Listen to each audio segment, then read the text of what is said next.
What if I told you that a few pen strokes on a secret map created entire countries that still exist today? This isn't a fantasy novel, it's real history. This is the story of the line that invented a nation. For centuries, maps weren't just pictures of the world.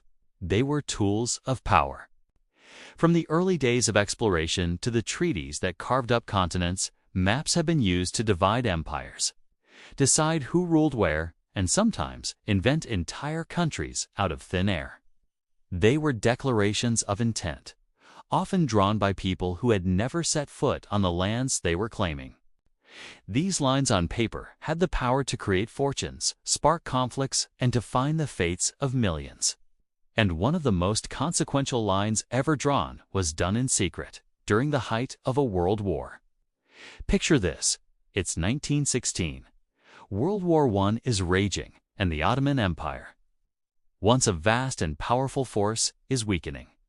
Seeing an opportunity, two of the world's great powers, Britain and France, sat down to decide what would happen to the empire's territories when it inevitably fell. Two diplomats, Britain's Sir Mark Sykes and France's Francois Georges Picot, took a map of the Middle East and drew a line.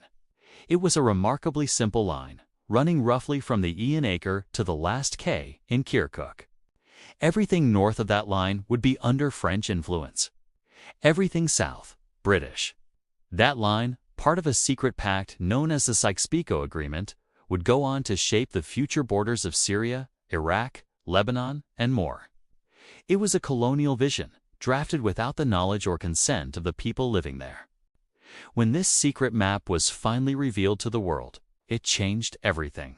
The promises made to Arab leaders for their help in the war were shattered, and the seeds of future resentment and conflict were sown. The legacy of that simple map is staggering. It didn't just end a war. It redrew entire regions, lumping together different ethnic and religious groups into newly formed states. Even today, over a century later, its legacy echoes in the region's political borders, its resource disputes, and some of its most enduring conflicts. The lines drawn by Sykes and Picot are still visible, not just on maps, but in the very fabric of the modern Middle East. A single map truly did change the course of history. Maps can do more than just show us where we are. They can invent countries. And as this story shows, sometimes the people living inside those lines have no say in how they are drawn. The world is full of stories like this, hidden in the lines and borders of our maps.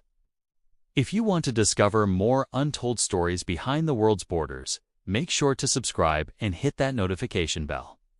Thanks for watching, and we'll see you in the next one.